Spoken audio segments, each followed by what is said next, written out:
اس طرح کی باتیں ہونے لگی ہیں تو اس کا مطلب یہ ہے کہ ٹی ایل پی کے ساتھ کوئی مفاہمت جو ہے وہ کافی مستقل بنیادوں پر ہو گئی معلوم ہوتی ہے. تو شامی صاحب یہ کیا اس کی پاسبلٹی بھی کوئی ہے؟ یہ تو ابھی تک تو دیکھیں صرف بیان ہی ان سے منسوب کیا جا رہا ہے لیکن کھل کر ابھی تک نہیں بتایا. ساتھ میں فواد چودھری صاحب نے تو یہ کہہ دیا ہے کہ جی سیاسی طور پر تو تحریک لبیک جو ہے وہ کبھی ریلیونٹ رہی نہیں ہے اور یہ تو ختم ہو جائے گی اگر تھوڑی بہت ہے بھی. تو دو مختلف آراء پائی جاتی ہیں اور تحریک لبیک پتہ نہیں خود پی ٹی آئی سے اتحاد کرنا چاہے گی نہیں کرنا چاہے گی. ان کے کارکنان میں بھی آپ کو پتہ ہے حکومت کے خلاف بہت سی وجوہات کی وجہ سے غصہ تو ہے. تو کیا یہ ممکن بھی ہو سکتا ہے یا؟ دیکھیں اس خواہش کا اظہار کیا گیا ہے اور اعجاز چودھری صاحب سے یہ بات منسوخ کی گئی ہے. اب اور ٹی ایل پی کے بعض حلقے بھی دبی دبے لہجے میں یہ بات کر رہے ہیں تو وہاں ابھی یہ بات زیر غور ہے کیونکہ تحریک لبیک کا ایک بڑا ووٹ بینک ہے اور پنجاب میں تو دوسری مذہبی جماعتوں سے وہ آگے نکل گئی ہے. تو ان کو بھی معلوم ہے کہ ان کا ووٹ بینک جو ہے وہ جتنا بھی بڑا ہو وہ نشستیں جیتنے کے قابل نہیں ہے. وہ کسی کو ہرا سکتے ہیں, کسی کے ووٹ کاٹ سکتے ہیں, لیکن ان کے پاس اتنے ووٹ نہیں ہوں گے کہ وہ اپنے آدمی اسمبلیوں میں بھجوا سکیں. تو اس لیے اگر وہ نشستیں کوئی 5, 7, 8 نشستوں پہ فوکس کر لیں تو پھر کوئی مفاہمت ان کی کسی نہ کسی بڑی جماعت سے مطلوب ہوگی. اس کے بغیر وہ اسمبلیوں میں نہیں پہنچ پائیں گے. اور آپ کو تو یاد ہے کہ انہوں نے بڑے بھرپور طریقے سے گزشتہ انتخابات میں حصہ لیا تھا اور اب بھی ان کی خواہش ہے کہ وہ انتخابات میں حصہ لیں. تو اس کا مطلب یہ ہے کہ کوئی نہ کوئی مفاہمت ان کو کرنی پڑے گی اگر وہ نشستوں کے طلبگار ہوں گے. انصاف کے وزراء شیخ رشید صاحب اور فواد چودھری صاحب ان کو لنک کر چکے ہیں انڈین فنڈنگ سے اور وہاں سے مدد ہو رہی ہے اور یہ شدت پسند تنظیم ہے. تو اس کا مطلب اگر ایسے ہونے جا رہا ہے تو یہ تو کچھ جو مرکزی وزراء ہیں وہ تو بہت زیادہ ڈسکریڈٹ ہو جائیں گے اگر واقعی تحریک انصاف ایسا سوچ رہی ہے کرنے کا. دیکھیں تحریک انصاف کو یا وزیر اعظم عمران خان کو اس سے کوئی فرق نہیں پڑتا کہ کون سا ان کا منسٹر ڈسکریڈٹ ہوتا ہے یا نہیں ہوتا ہے. ابھی تو دیکھیے نا جب انہوں نے یہ بیانات دیے ہیں اور اس کے بعد ان کو مذاکراتی ٹیم سے الگ کر دیا گیا اور دوسرے وزراء نے بیٹھ کر علماء کے ساتھ مذاکرات کیے. مفتی منیب الرحمان صاحب کے ساتھ شاہ محمود قریشی صاحب نے پریس کانفرنس کی تو ان کو تو اسی سے سیٹ بیک ہو گیا. تو اگر وہ اپنی بات کے پکے تھے اور وہ سمجھتے تھے کہ جو ان کی معلومات ہیں وہ سنی سنائی نہیں ہے اور یہ قیاس آرائی پر مبنی نہیں ہے تو انہیں توقف اختیار کرنا چاہیے تھا سخت اور سٹینڈ لینا چاہیے تھا. لیکن ایسی تو کوئی بات نہیں ہوئی, وہ مسکرا کر رہ گئے.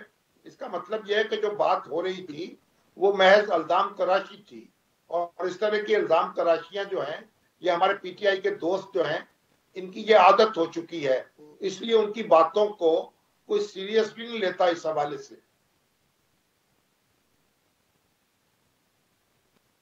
ٹھیک. شامی صاحب ایک دوسرا سیناریو اگر اس پہ آپ کا تجزیہ لینا چاہیں کہ اگر تو واقعی یہ الیکٹورل الائنس ایک بن جاتا ہے 23 کے انتخابات میں ٹی ایل پی کا اور پی ٹی آئی کا, نون لیگ کے لیے یہ کتنا ڈیمیجنگ ثابت ہو سکتا ہے؟ دیکھیے نون لیگ کے ووٹ جو ہیں وہ تو یہ کاٹ سکتے تھے جتنے انہوں نے کافی کاٹے تھے گزشتہ الیکشن میں بھی اور کوئی چند نشستیں اس سے متاثر ہوئی تھی. ابھی میرا خیال یہ ہے کہ یہ کہنا بہت مشکل ہوگا کہ اگر وہ انڈیپینڈنٹلی الیکشن میں حصہ لیتے ہیں تو وہ نون لیگ کو کتنا نقصان پہنچائیں گے اور پی ٹی آئی کو کتنا نقصان پہنچائیں گے. پی ٹی آئی کے خلاف اگر ان کی کمپیننگ ہوگی تو پی ٹی آئی کو نقصان پہنچ سکتا ہے. تو پی ٹی آئی چاہتی ہے کہ وہ کمپین نہ کر سکے ان کے خلاف, تو اس سے ان کے لیے ایک صورتحال جو ہے آسان ہو جائے گی. لیکن وہ مسلم لیگ نون کو کوئی فیصلہ کن نقصان پہنچا سکیں گے یہ کہنا مشکل ہے کیونکہ اگر دونوں جماعتوں کے درمیان مارجن کم ہوتا ہے تو پھر اور بات ہوگی. تو پنجاب کا جو موڈ ہے اگر اس کو آپ اس وقت پیش نظر رکھ لیں تو مارجن بڑھتا ہوا نظر آ رہا ہے، کم ہوتا ہوا نظر نہیں آ رہا. تو میرا خیال ہے کہ یہ تو پریڈکٹ کرنا بہت مشکل ہوگا، لیکن بہرحال کچھ نہ کچھ نشستیں تو متاثر اس سے ہوں گی، ہوئی ہیں اور ہو بھی سکتی ہیں. شامی صاحب آخر میں یہ بتائیے گا کہ تحریک لبیک کا سیٹ ایڈجسٹمنٹ کا اگر بات ہو، الیکٹورل الائنس ہو مسلم لیگ نون سے، اس کے کتنے چانسز ہیں ایون اگر لوکل لیول پر بھی ہو؟ دیکھیں اس کے چانسز بھی کچھ مجھے زیادہ نظر نہیں آتے. اگر تو ان کا کلیش بڑھتا پی ٹی آئی کی حکومت سے پھر تو اس کے کوئی امکانات ہو سکتے تھے، لیکن اب مجھے کوئی زیادہ امکان نظر نہیں آتا. اگر کوئی ہوا تو لوکل ایڈجسٹمنٹ کسی نہ کسی سطح پہ ہو سکتی ہے. لیکن یہ جو پی ٹی آئی کے، یہ جو ٹی ایل پی کے نوجوان ہیں نا، یہ بہت جذباتی نوجوان ہیں اور یہ مذہبی حوالے سے بڑے سرگرم ہیں. آپ یہ سمجھیے کہ یہ مذہبی جماعتوں کی یہ پیپلز پارٹی ہے جو 1970 میں پیپلز پارٹی تھی. اس کے یہ جو بڑے یعنی ہیو ناٹس ہیں نا، وہ اکٹھے ہیں، وہ مجتمع ہوئے ہیں. وہ نوجوان جن کو کوئی یعنی منہ نہیں لگاتا، جن کو کوئی پاس نہیں آنے دیتا، جو اشرافیہ ان کو اس قابل نہیں سمجھتی کہ ان کو کوئی ان کی طاقت کو سمجھے، تو وہ انہوں نے منظم ہو کر اپنا آپ دکھایا ہے.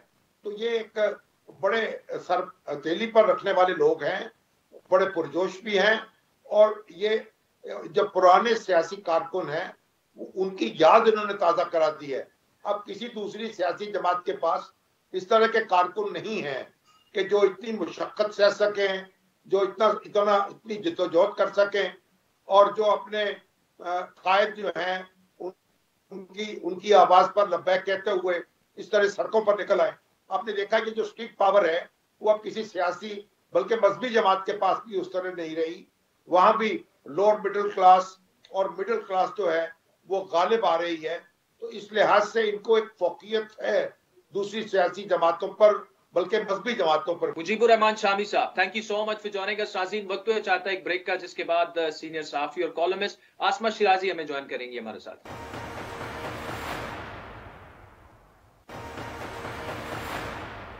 آسما صاحبہ thank you so much for joining us. یہ بتائیے گا کہ اب تو باتیں چل نکلی ہیں کہ ٹی ایل پی کا انتخابی الیکٹورل الائنس بھی ہو سکتا ہے پی ٹی آئی کے ساتھ. آلدو فواد چودھری صاحب جو ہیں وہ تو پبلکلی کہہ رہے ہیں کہ ایسی کوئی ٹڈسکشن نہیں ہو رہی، لیکن ہم نے دیکھا کہ پچھلے 2 ہفتوں میں فواد چودھری صاحب نے جو کہا اس کے بالکل برعکس ہوتا رہا. تو اس کے بھی چانسز ہیں کہ واقعی ٹی ایل پی کے ساتھ ان کی الائنس کی بات چیت چل بھی رہی ہے اور آگے جا کے وہ ہمیں نظر بھی آئے گا. کیا ہوتا دکھ رہا ہے آپ کو؟ یہ بات کس طرف جا رہی ہے؟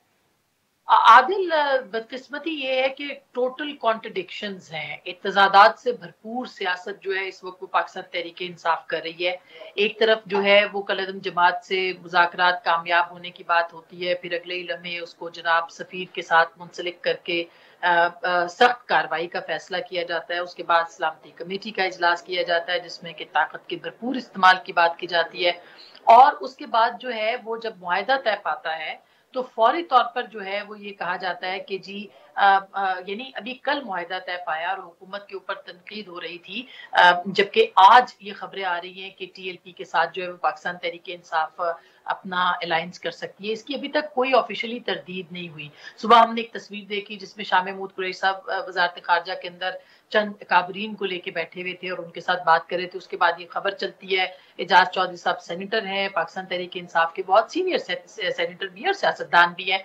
ابھی تک ان کی طرف سے کوئی تردید نہیں آئی کہ وہ اس معاملے کے اندر جو خبریں چل رہی ہیں سیٹ ایڈجسٹمنٹ کی بھی اور ٹی ایل پی کو سیاسی دھارے میں لا کے ان سے بات کرنے کی. البتہ جو ایکشنز ہمیں نظر آتے ہیں کہ حکومت فوری طور پر نہ صرف ان کے 800 کارکنوں کو رہا کرنے کی بات کرتی ہے بلکہ جو ٹی ایل پی کے سربراہ ہیں سعد رضوی ان کے ساتھ بھی بات چیت کو آگے بڑھانے کی بات کرتی ہے. تو بھرپور تضادات ہیں. ہم کس تحریک انصاف کی بات پہ یقین کریں؟ وہ تحریک انصاف جو پرسوں تک طاقت کے استعمال کی بات کر رہی تھی، یا وہ تحریک انصاف جو آج جو ہے وہ ٹی ایل پی کے ساتھ مذاکرات کی بات کر رہی ہے، سیاسی ایڈجسٹمنٹ کی بات کر رہی ہے، اور اس کے جو قانونی ماہرین ہیں ان کو بھی پرائم منسٹر نے بلا لیا ہے